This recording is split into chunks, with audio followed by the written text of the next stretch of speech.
मजलूमों का साथी है अल्ताफ हुसैन। बुजुर्गों है नौजवानों तुम्हें अल्ताफ हुसैन,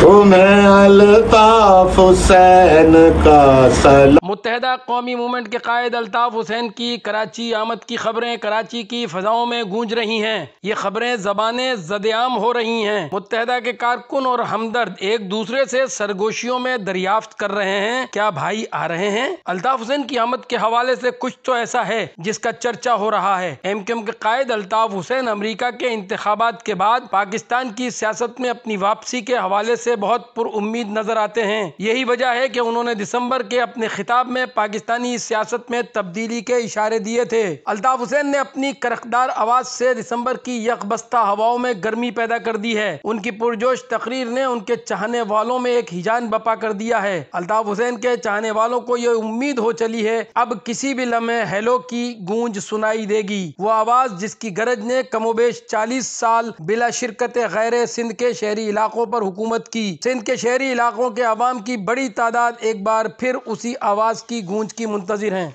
MQM की जेर जमीन सरगर्मियों से इनकार नहीं किया जा सकता, ताहम कुछ अरसे से उनमें तेजी आ गई है। पुराने तंजीमी साथियों से राब्ते की इतलात भी सामने आ रही हैं। अल्ताफ हुसैन के जानिसार समझे जाने वाले वो कारकुन जो मुख्तलिफ मुमालिक में सुकूनत इख्तियार कर चुके हैं, उनसे भी राब्ते करके उन्हें वापसी के लिए राजी किया जा रहा है। MQM लंदन की सरगर्मियों का अंदाजा इस बात से लगाया जा सकता है कि अल्ताफ हुसैन के बैनर्स अचानक शहर के मुख्तलिफ इलाकों में आवेजा कर दिए गए। न सिर्फ ये बल्कि कराची और हैदराबाद में बड़े पैमाने पर चेकिंग भी कर दी गई। MQM के कायद अल्ताफ हुसैन के बैनर्स और चौकिंग ने शहर कराची में एक हलचल पैदा कर दी है। MQM पाकिस्तान और एस्टेब्लिशमेंट परेशान है कि ये किस तरह मुमकिन हुआ और ये इतना अचानक हुआ कि कुछ समझने का मौका ही नहीं मिल सका। बाहर के बैनर्स उतार दिए गए हैं और वॉल चेकिंग भी मिटाई जा रही है, लेकिन अल्ताफ हुसैन की मोहब्बत दिलों से कैसे मिटेगी उसका कहीं कोई जवाब नहीं मिलता। वैसे भी ताकत के जरिए लोगों को पाबंदे सलासल तो किया जा सकता है, लेकिन सोच पर पाबंदी नहीं लगाई जा सकती। सूरत हाल जो भी हो, कराची की खस्ता हालत ने शहरियों को अल्ताफ हुसैन की याद दिला दी है। वो दिल से चाहते हैं कि अल्ताफ हुसैन की वापसी हो। अमरीकी सदर डोनाल्ड ट्रंप ने हलफ बर्दारी के बाद जो बयान दिया है उससे अमरीका की आइंदा पॉलिसी का वाज़े इज़हार होता है। उन्होंने बैरून अमरीका किसी भी मुल्क के दाखिली मामलात में मुदाखलत न करने का इंदिया दिया है। ऐसी सूरत में अल्ताफ हुसैन को कोई रिलीफ मिलेगा या नहीं, ये अभी कब्ल अज़ वक्त होगा।